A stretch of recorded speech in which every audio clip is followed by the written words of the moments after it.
Welcome to News Laundry Chhota Hafta. For the full episode, subscribe because it is behind the paywall and only subscribers get access to uncut, complete content. News Laundry Hafta is our weekly wrap of all that made the news, all that didn't, and all that should have and all that shouldn't have. We agree, we disagree, we critique, and occasionally we beat each other up. But it's all good fun. Subscribe. This is a News Laundry podcast and you're listening to NL Hafta.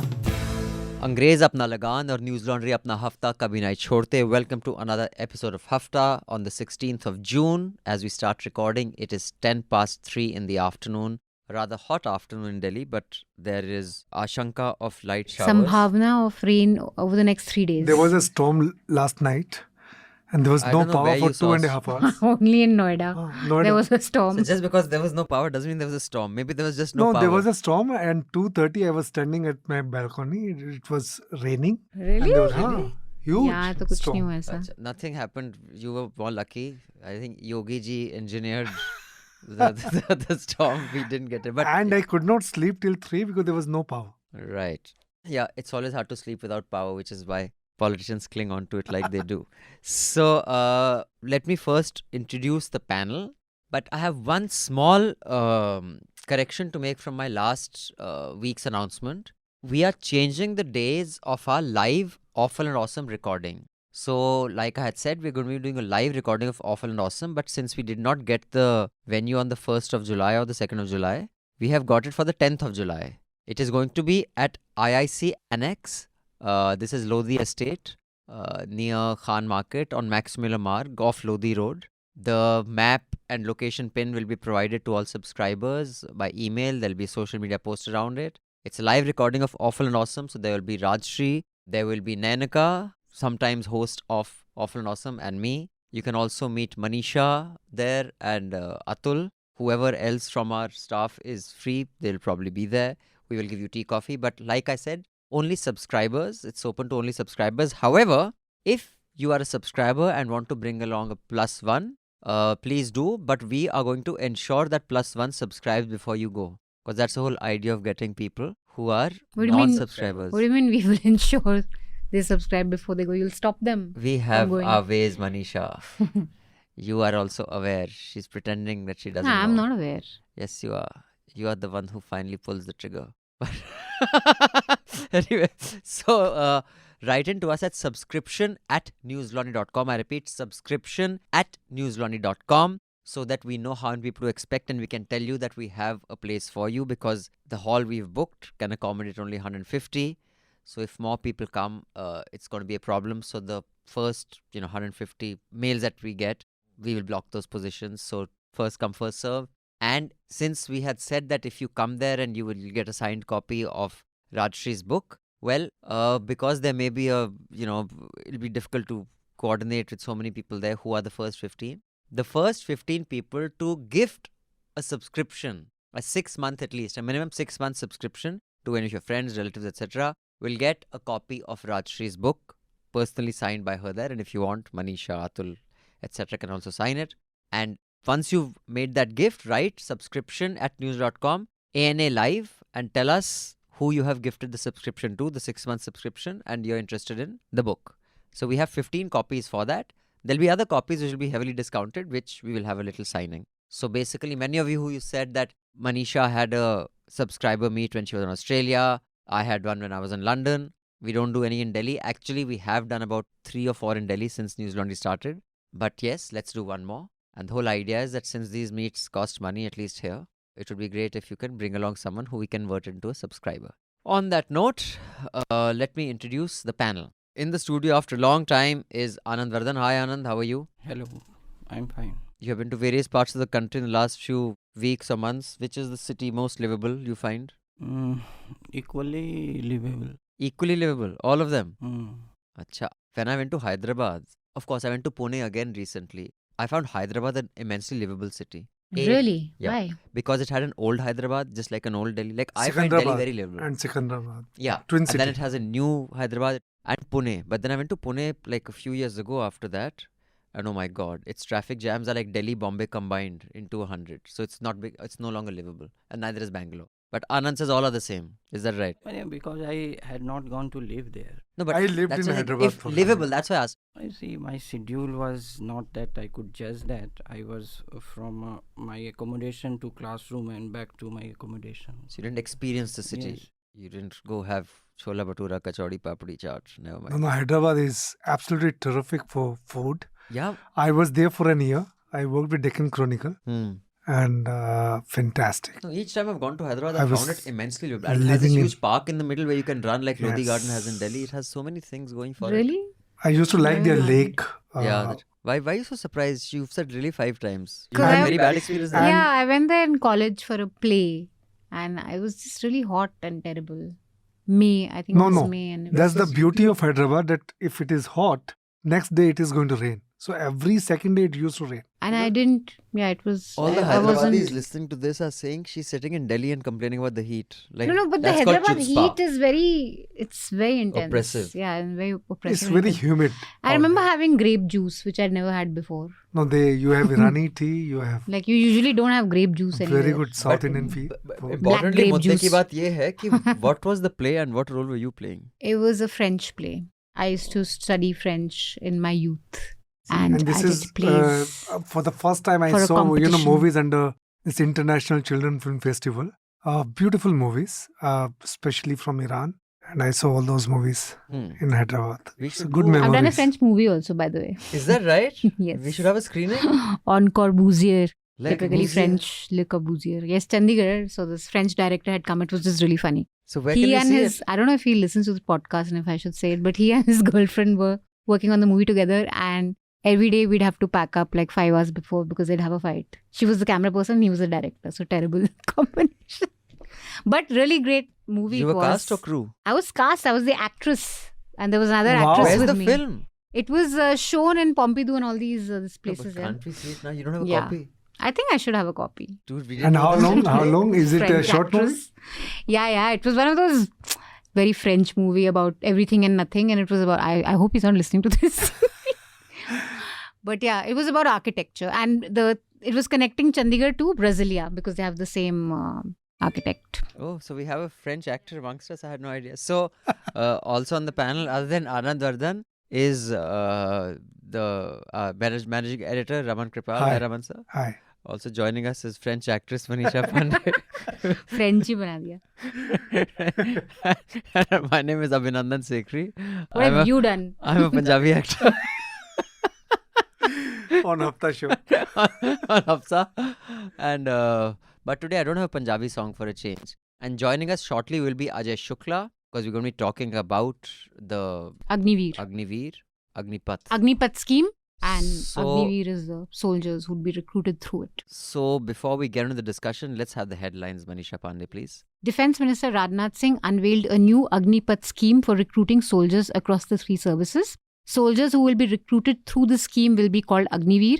This new system will replace the legacy system of recruitment of Jawans. Through Agnipath, Jawans will be recruited for a 4-year short service commission, and of the total annual recruits, 25% will be allowed to continue for another 15 years under permanent commission. There have been many protests across states against the new recruitment policy, most significantly in Bihar, parts of UP and Rajasthan. Bharti do ya arthi do, give us recruitment or have us dead, was among the slogans that have been doing the rounds. And there was, I think, trains burnt near Chhapra. In Chhapra, there was one instance of a One- coach being yeah. set on fire. Protesters burnt tires and hoardings on National Highway 28 that links Lucknow in Uttar Pradesh to Barauni in Bihar. The protests are violent, at least in Bihar and some parts of UP. As violent as these protests get, I mean, they're not significantly more violent than anything else. And last week, protests erupted in several parts of the country after the Friday prayers. These protests were against remarks by former BJP spokesperson Nupur Sharma on Prophet Muhammad. Demonstrations were held in Delhi, Srinagar, Kolkata, Hyderabad, Uttar Pradesh, Karnataka, among other places. One person died in Ranchi. After this, on Sunday, the Prayagraj Development Authority bulldozed Javed Muhammad's house because it's been alleged, the police is alleging, that he's the mastermind of the Friday violence that occurred in Prayagraj. His daughter was a former JNU student, so this was a highly televised demolition, like all these demolitions have become now. Although there are reports that have emerged, and maybe I don't know whether we'll know clarity or not, that the house was not in his name. The house was in his wife's name and Wife's the name. notice was sent to him. There So- is a clarity. Yeah, there's a report. There's a front page express report on that.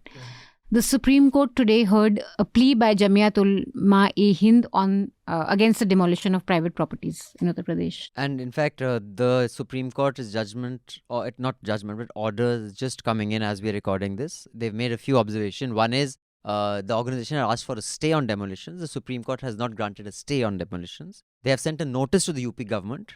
They have said that demolitions cannot be as a retaliatory measure for other stuff. They have to follow legal procedure, including safety, etc. And notice. And a notice has been sent to the UP government. And depending on which channel you're watching, you will either think that the Supreme Court has said everything the UP government is doing is absolutely correct, because some channels are flashing stay denied, demolition is not going to do.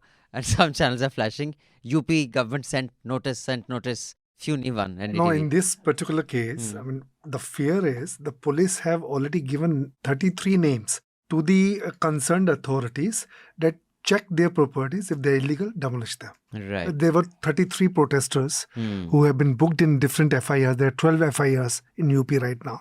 So those 33 persons will, they fear. So already there were visuals of people emptying their shop, leaving their houses in anticipation that they may get demolition orders. Congress leader Rahul Gandhi was questioned by the ED for about 8 hours on the third day of his appearance in the National Herald money laundering case. He's been asked to rejoin the probe on Friday. There were protests across the country and especially in Delhi on the ED probe. You saw visuals of the police roughing up Congress spokespersons, Congress leaders, and especially the IYC leader Srinivas. He was picked up by the police and he was being carried away. Congress has also, Surjewala also alleged that the police stormed into AICC headquarters, roughed us up, beat us up, and said that this high-handedness will not go unpunished. Presidential elections are on their way. BJP has authorized Rajnath Singh and party chief JP Nadda to consult with other parties for building consensus on a presidential candidate. Mamta and a bunch of opposition leaders had suggested Sharad Pawar, but he said no. He said no, yes. So now they're looking for someone else. They have recommended Gopal Krishna Gandhi. Yeah, I think. yeah. 3 names. I think Gopal Krishna Gandhi is one of them. Right. Two other people there. A 33-year-old Dalit man died in police custody in Chennai on June 12th, adding to over 10 such deaths reported from the state over the last 1 year. Decks have been cleared for former Jalandhar Bishop Franco Mulakal's return to the pastoral duties as the Vatican has accepted Kerala court's decision, acquitting him of rape charges by a nun. And this is after a whole bunch of nuns, if not all the nuns of Kerala protested. Just a terrible case. He's just basically... Just to see that he's going to go back to being in charge is just terrible. Chairman of Sri Lanka's Ceylon Electricity Board, MMC Ferdinando, resigned on Monday. This is after he alleged before a parliamentary panel that Prime Minister Narendra Modi had pressured President Gotabaya Rajpaksha to award a power project to the Adani Group. So, round about the turn of the century, people started realizing that, the army is spending 75% of its budget. They wanted to rationalize the expenditure, to distribute it in a manner that a larger share went for equipment purchase, for modernization, and that would have meant reducing the amount that is going on salaries and pensions. Salaries, they are trying to reduce firstly by sort of bringing in a component of manpower, which is these young Javans of the age of 18 and a half to 21 years of service, not years of service, I beg your pardon, years old. And this is expected to reduce the budget that is paid out every year on salaries. Because they'll only stay for 4 years, basically. Because from what I understand, the salary that they are paying them, which is 30,000 rupees in the first year of service, going up to 40,000 rupees in the 4th year when they're discharged, is less than the salary that is paid to Javans who are enrolled through the normal process. Also, if just to different parts of the world, like in US, 80% of defense personnel retire without a salary.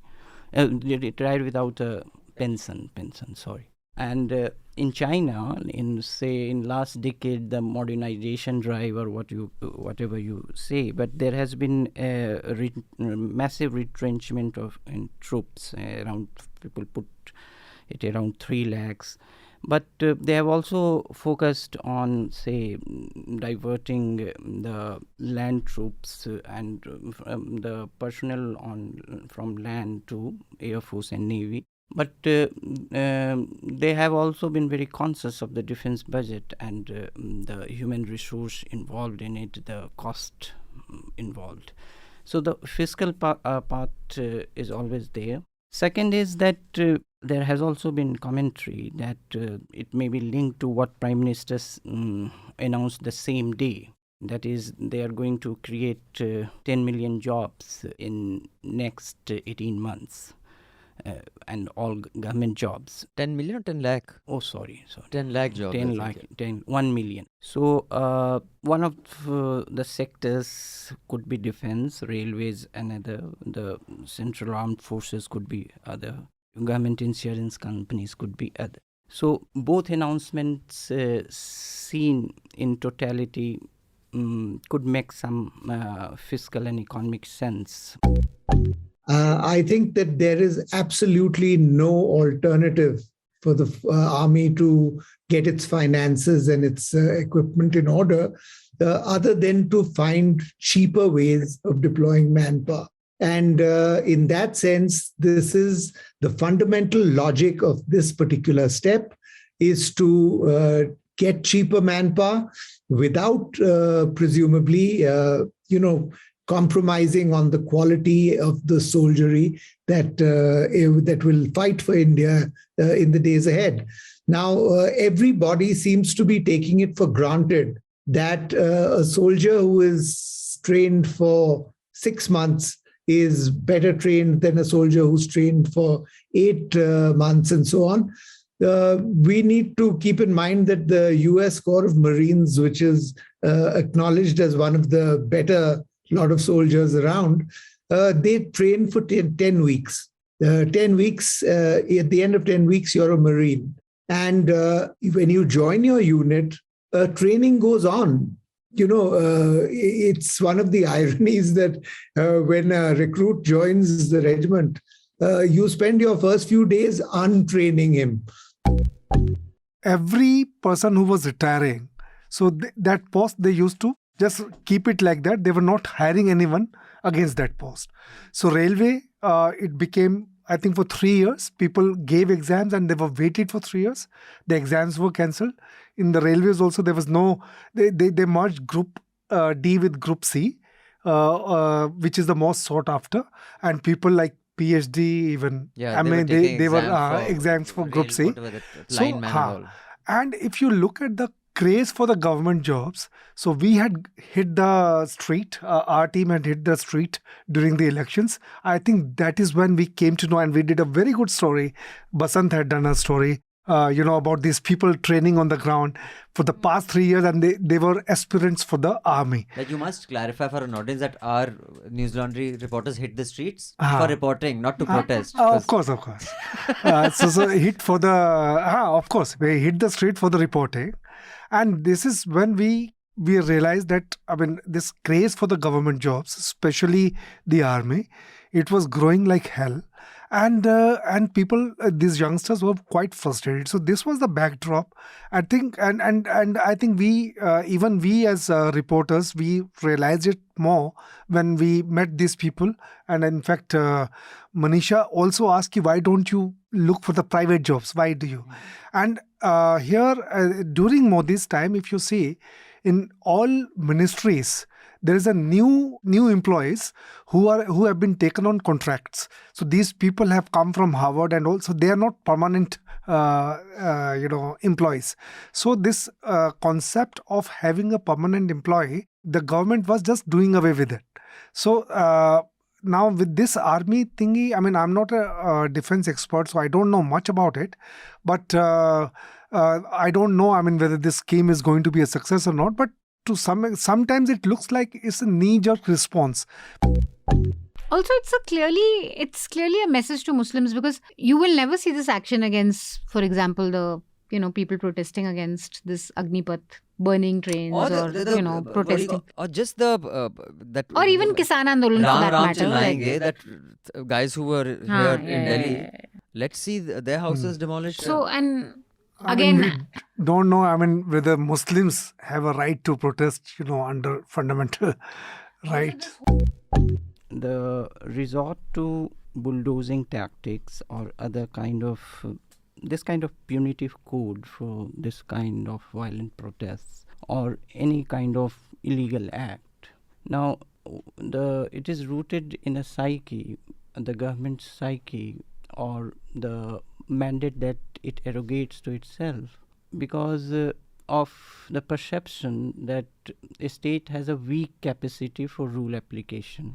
So whether it's Mr. Chidambaram's resort to helicopter bombing on Naxals, that was just a proposal, or say Operation Green Hunt, it wasn't a proposal. Yes. It was put So, into. or in UP, the this punitive code of bulldozing came against the backdrop of a government, say Akhilesh-led government, which was seen as as representing a very weak state, in terms of application of rules for enforcing law and order. So it arrogates to itself this mandate that we have to be the strongest state, and this would have approval of certain means a large section of people.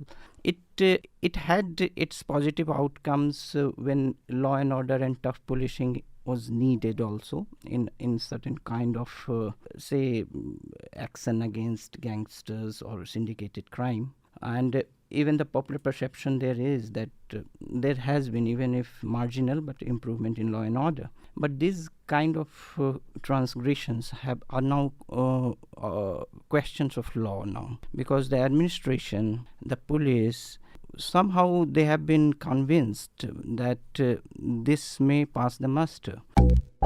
Yeah, I think in the case of demolition, I mean, I think that is a flaw of how the system is designed, and I don't think you can overcome that, because I mean, Jahangir Puri, it would be interesting to see exactly what the judgment says. But a blanket stay on demolition is something that I guess a court would be reluctant to do, because even the court would know that there'll be certain illegalities, and if they do a blanket stay, it could serve as a precedence which kind of goes the other way. So I think so the court steps on eggshells as far as that is concerned. But yeah, It wasn't a And in this judgment. case- It's just a stay interim order. okay.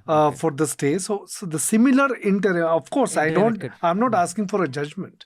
I said if that interim, That order each was case to be examined and then the merits to be put out here. so- And in Jahangir Puri, the thing was that you have to serve them notice. That was very clear, and the lawyers were very quick to say that notices, you have to give us 7 days of time. Like I said earlier, like most of these places could have some illegal aspect, construction to their houses. So, I mean, technically they are well within their rights to demolish after 7 days or whatever, or 30 days of notice where they can produce whatever. No, here, see, look at the action. What I'm trying to say, that the police is giving 33 names to the authorities to see that whether their houses can be demolished or not, and those 33 are protesters.